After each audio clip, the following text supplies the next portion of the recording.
Alhamdulillahilladzi arsala rasulahu bil huda wa dinil haqqi liyudhhirahu 'alad dini kullih wa kafaa billahi shahida. Wa qala Allah ta'ala fi kitabihil karim, A'udzu billahi minasy syaithanir rajim. Bismillahirrahmanirrahim. Al-yawma akmaltu lakum dinakum wa atmamtu 'alaikum ni'mati wa raditu lakumul Islam dinan. Al-ikhwah fillah, dimanapun Anda berada, semoga antum semua diberi kesehatan dan keberkahan. Amin ya rabbal alamin. Di channel saya kali ini saya akan menjelaskan tentang pentingnya beribadah sesuai tuntunan Al-Quran dan hadis. Sesuai dengan kutipan ayat yang saya sampaikan dalam surat Al-Maidah ayat ketiga, bahwa ajaran Islam yang telah sampai kepada kita merupakan ajaran yang sempurna. Jika ayat yang turun demikian, apabila seorang mengurangi maupun menambah ajaran Islam yang telah datang dengan sangat sempurna, maka dialah orang yang bisa disebut telah melakukan bid'ah. Hari ini banyak kita jumpai banyak orang yang berlomba-lomba mendekatkan diri kepada Allah dengan menghalalkan segala cara. Contohnya, saya ingin menambah bacaan ini 1000 kali misalnya, atau saya ingin melakukan puasa 40 hari dengan tidak makan nasi, misalnya seperti itu. Jika semua itu tidak berlandaskan kepada Al-Quran dan Sunnah, maka akan sia-sia dan tertolak.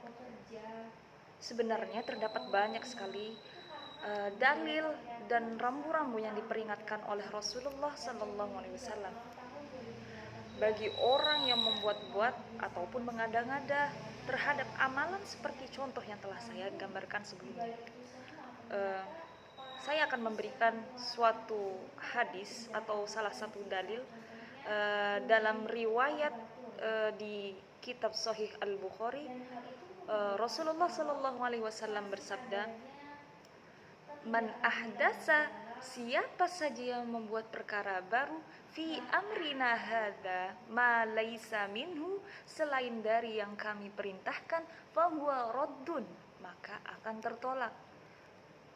Dalam hadis tersebut sudah sangat jelas bahwa ibadah atau amalan yang asalnya tidak datang melalui Rasulullah SAW maka tidak akan diterima.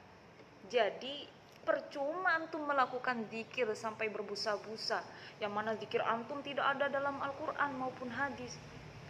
Nah, saya akan memberikan riwayat lain dalam kitab Sunan Ibnu Majah. Wa iyyakum wa muhdatsatul umur fa inna kulla bid'atin dhalalah. Nah, kalau misalnya di Musnad Ahmad ada tambahan wa kullu dhalalatin finnar.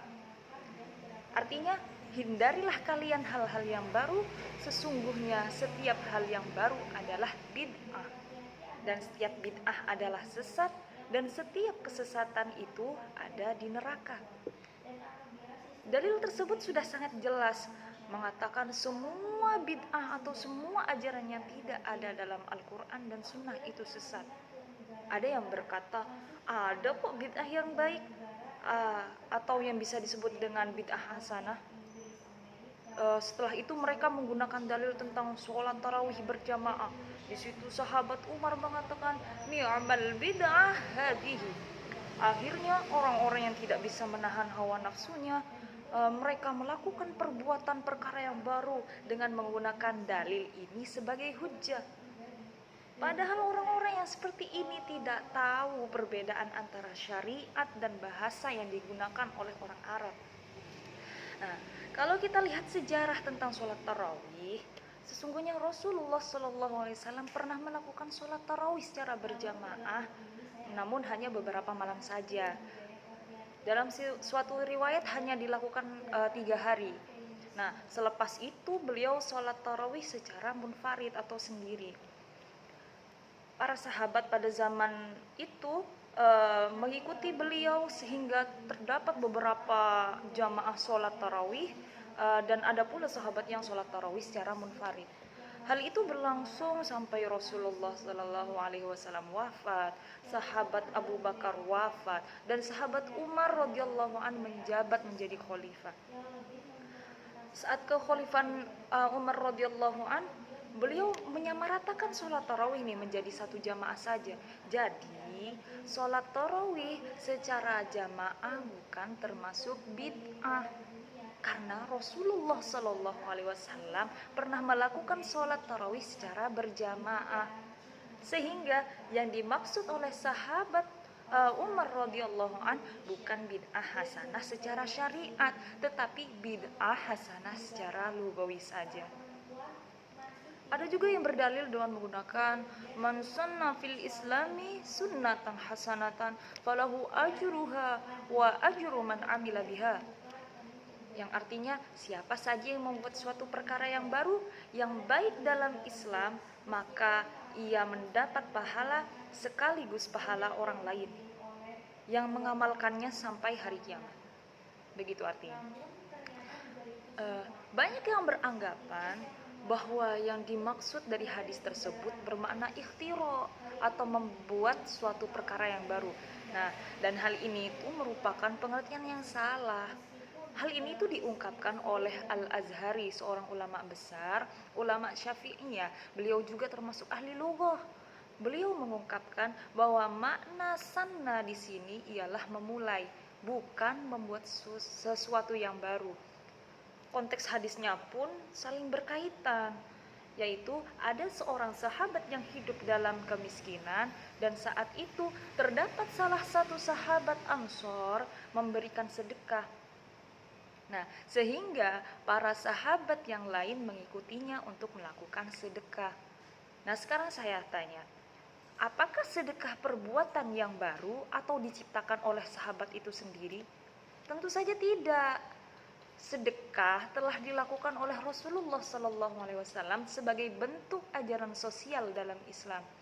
Sehingga orang yang beranggapan bahwa hadis ini merupakan takhsis atau penghususan dari hadis kullu bid'atin dholalah, maka dia mengambil istinbat yang salah. Sehingga sampai saat ini hadis kullu bid'atin dholalah belum memiliki takhsis, dan dapat dipastikan hadis tersebut masih bersifat umum. Dalil selanjutnya, saya akan memberikan beberapa dalil.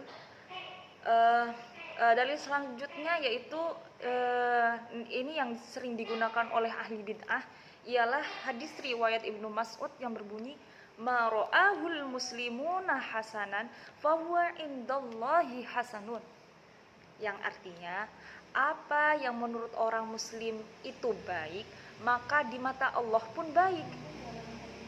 Orang yang seperti ini hanya mendalami hadis secara luarnya saja. Jika dikumpulkan semua riwayat tentang hadis ini, maka hadis ini itu menceritakan tentang pemilihan Abu Bakar radhiyallahu an sebagai khalifah. Saat itu para sahabat sepakat bahwa beliau adalah khalifah. Jadi, pembahasan tentang hadis ini ialah tentang bab ijma. Tidak ada kaitannya dengan membuat perkara yang baru. Nah, saya akan memberikan suatu cerita, suatu kisah yang berasal dari hadis Sunan Ad-Darimi dalam riwayat Amr bin Yahya. Suatu ketika sahabat Abu Musa al-Asy'ari sedang berada di masjid. Lalu ia melihat sekelompok orang yang duduk-duduk melingkar sambil menunggu sholat. Jadi setiap lingkaran itu terdapat seorang pemandu. Nah, setiap tangan-tangan mereka membawa kerikil, dan pemandu mereka itu tadi berkata kepada orang yang memegang kerikil itu tadi sambil berkata gini, bacalah takbir 100 kali. Akhirnya sekelompok orang tersebut mengikutinya.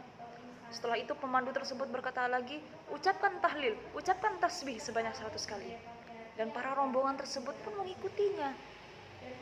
Kejadian itu pun langsung diceritakan dan dilaporkan kepada sahabat Abu Abdurrahman, dan secara cepat Abu Abdurrahman menemui mereka sambil berkata, hendaklah kalian menghitung dosa-dosa kalian saja, aku jamin amal kebaikan kalian tidak akan hilang.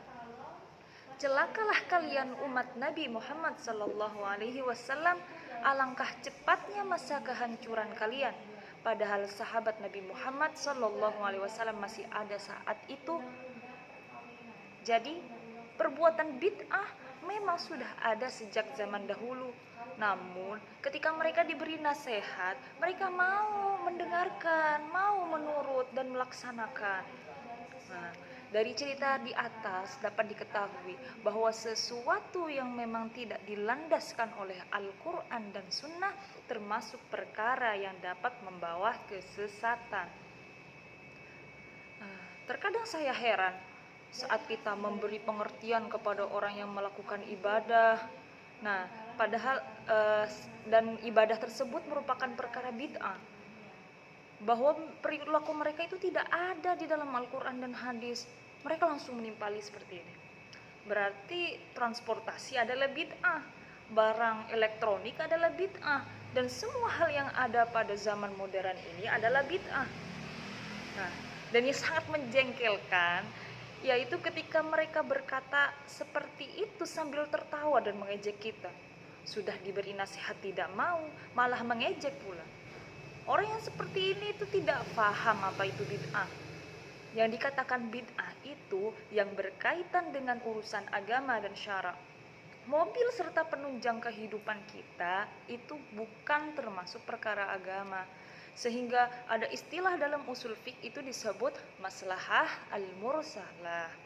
Jadi ikhwah fillah, kita harus tahu nih perbedaan mana yang merupakan syariat dan yang bukan, agar tidak asal bicara saja tapi tak punya landasan.